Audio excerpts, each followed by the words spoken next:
Bismillah ar-Rahman ar-Rahim.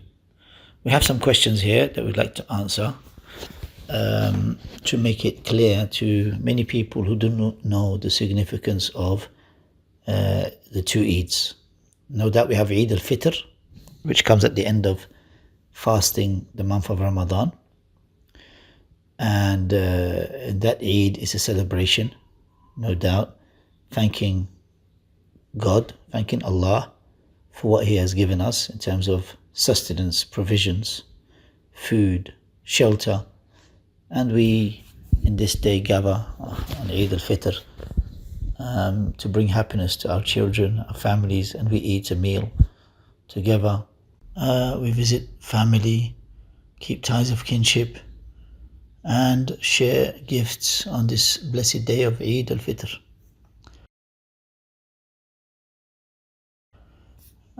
The second type of Eid which the Muslims celebrate, which is Eid-ul-Adha, which is also known as the festival of sacrifice.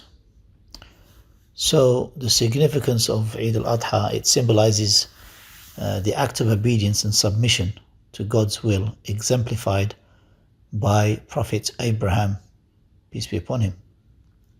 Prophet Abraham was tested by Allah with his own son, Prophet Ismail.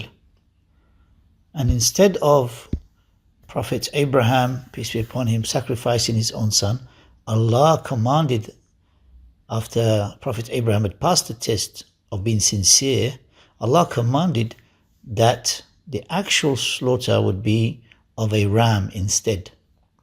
And so a ram, a sheep or a goat, or even a cow or a camel is sacrificed on this day, the day of Eid, which is the 10th day of the Dhul-Hijjah month in the Islamic calendar, and that is performed yearly.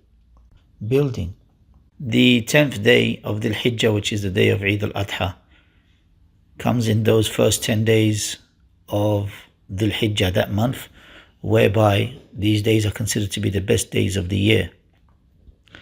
And they're considered to be even better than the days of Ramadan, because these days you will find great acts of worship, not just the Hajj pilgrimage, but also you'll find Muslims increasing in their charity, in their prayers, in their fasts, in their supplications, in their remembrance of Allah. And the Eid day comes after the 9th day of Dhul Hijjah, which is the day of Arafah, where Muslims believe that Allah descends to the lowest heavens and He boasts to the angels concerning those that have come from afar to seek His forgiveness. And most of the people on this day, the 9th day of Dhul Hijjah, the day before Eid, is the day of Arafah, where Allah subhanahu wa ta'ala forgives many people and removes them from being punished in the hellfire. A day of forgiveness, mercy, compassion, and overlooking of faults. Once the sacrifice is done, then it is distributed into 3 parts. One for family, one for friends and relatives, and one for the needy and poor. So this act of charity and sharing reinforces the values of generosity, community, and support for those less fortunate. So this is Eid al-Adha, a great event, again, for sharing, caring, loving, keeping ties of kinship. And also, no doubt, remembering the sacrifice and sincerity of Prophet Abraham in fulfilling the commandments of Allah. And this also coincides with the completion of Hajj, because the day of Eid, most of the acts of worship done on Hajj are done on the day of Eid for the pilgrims who have gone out for Hajj. So just as the pilgrims who have gone out for Hajj have acts of worship, likewise the Muslims around the world who are not able to perform Hajj, or who are not able to perform Hajj, they also have a day of acts of worship, which is also a day of Eid for them, and day of acts of worship because they actually sacrifice an animal and distribute meat to the poor. So this shows us that these are acts which focus on charity and community building.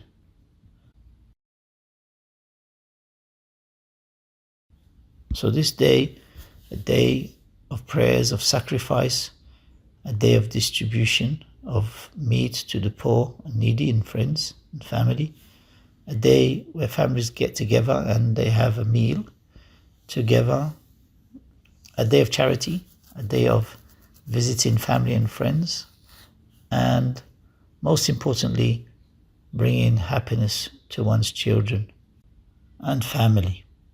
On this day of Eid, likewise, you'll find there's extra supplications, extra takbir, where one glorifies Allah, the Creator, where Allah glorifies Allah more, making takbir, and there's also reflection upon oneself, upon the story of Prophet Abraham and his son, Prophet Ismail, the reflection of sacrifice and distribution of charity to the poor and needy, keeping the ties of kinship. These are all good actions and actions that bring one closer to paradise. Once more, these activities that are performed on this day, they help foster a sense of spirituality, community, and compassion. We live in a time where people have become less God-fearing, people have become less spiritual, and you'll also find people become very lonely in communities. And so this is a beautiful time for all people to come together and share their love and their kindness in order to bring about a better society and better community